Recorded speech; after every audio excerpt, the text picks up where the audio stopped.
Think you need an expensive trading setup with a lot of monitors for you to actually analyze the market? Well, think again. In this video, I'm going to show you step by step on how I actually managed to analyze using nothing but my smartphone and how you can exactly do the same from anywhere.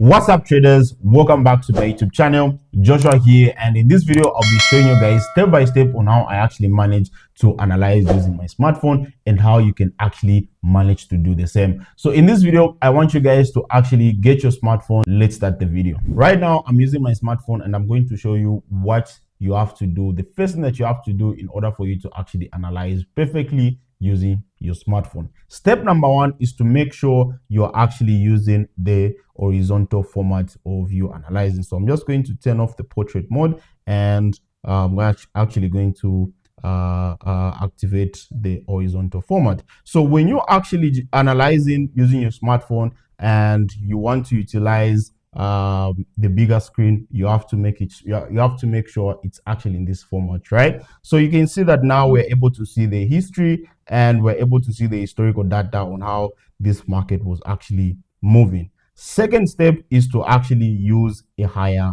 time frame. So when you tap on your screen, when you tap on your screen, you're going to see that depending on what time frame or what higher time frame you're actually looking at. So for me, I actually have the daily time frame on my screen, but you can actually start with the weekly, or if you have the weekly, you can start from the weekly. But for me, to keep this video very simple, we're actually going to start with the daily time frame. So from here, you can see that we're actually going to move to the daily time frame. So when we move to the daily time frame, we can see that every candle on this daily time frame represents 24 hours, right? And from here, what we're going to start by is thirdly, what we're going to do is to actually switch from a candlestick chart to a line chart to help us actually close out the noise and focus on the actual market, right? So from here, I'm going to activate the line chart. After activating the line chart, we can see that now we have actually shut out a lot of noise, wicks, and all of that, right? So from here, the second thing is that I'm going to identify my support areas and my zone areas from here. So we can see that when we look at this point here, this is a strong point of resistance, and as well as this particular point is a strong point of what? Of resistance. So from here, what I'm going to do is that I'm going to get my object, which is a rectangle there. Then I'm just going to shade this region from that particular area to this particular point here. So from here, you can see that I've actually managed to create a ceiling, which is actually acting as a resistance, not allowing the market to do what? To push further to the upside. So now what's remaining is for me to identify my support area. So from here, we can see that when I identify my support area, we've got a very nice support area here, which we're going to call as our zone. I have a very nice support area here, which is supporting the market from pushing lower. So we can see that from the time the market touched this sell zone here, which is our resistance area, right? We can see that the market massively pushed to the downside. And from there, ever since the market tapped into our support zone, we can see that massive push to the upside. So this is just simple basic support and resistance, right? So this is how I actually managed to mark up my support and resistance levels, right? From here, the second thing that I want to do is to actually combine support and resistance, trend lines, zones, and as well as Fibonacci for me to actually get my precise entries and market direction, markup, market structure as well, right? So now that we're understanding that in this phase, we are actually in an uptrend and we actually hit our sell zone. So obviously we're looking for the market to either reach this particular point or come and tap to our obvious nearest support levels here. So what I'm going to bring in next is that I'm going to bring in this nice trend line here. So from here, I'm going to bring in this nice trend line that we're having here, and I'm going to create what? I'm going to actually create a channel. So I'm just going to copy and move this thing like that. So from here, we can see that I've actually managed to create what? A channel. So from here, this is actually going to be my guidance, right? Let me just place this nicely. So from here, this is actually going to be my guidance. So this simply means that if the market continues to be in this channel, moving in this up bullish channel, this simply means that we are looking for buying opportunities. But the moment the market breaks below this trend line, that means I'll be looking for what? For selling opportunities. So now we can see that the market is actually now below this trend line, looking at the line chart that we are on, right? Looking at the line chart that we are actually on right now. From here, what else am I able to see? What I'm able to see is that we have this nice area of support, that was broken and now acted as resistance. If we can see this point nicely there, we are the breakout and retest pushing to the downside, right? So from here, I'm going to quickly identify my other zone.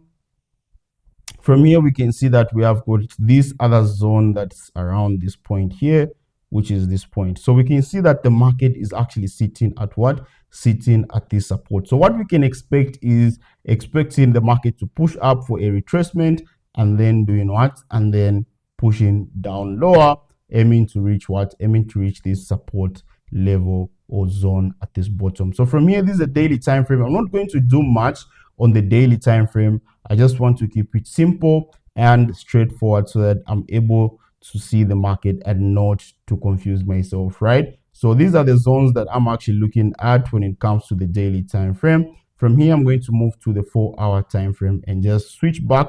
So before we actually move to the 4-hour time frame, let's go back to the daily and just switch from a line chart back to the candlestick chart. So from here, we can see that when we switch back to the candlestick chart, we can see that everything is making sense. The market has actually broken below this. We can see that nice candle, that has closed below this trend line, right? Showing that good selling momentum that's pushing in. Aside from that, we can see that the market has actually created this nice bullish bearish order block on the daily time frame. So we can see that the candle has already tapped in and we are likely to see the market push lower, right?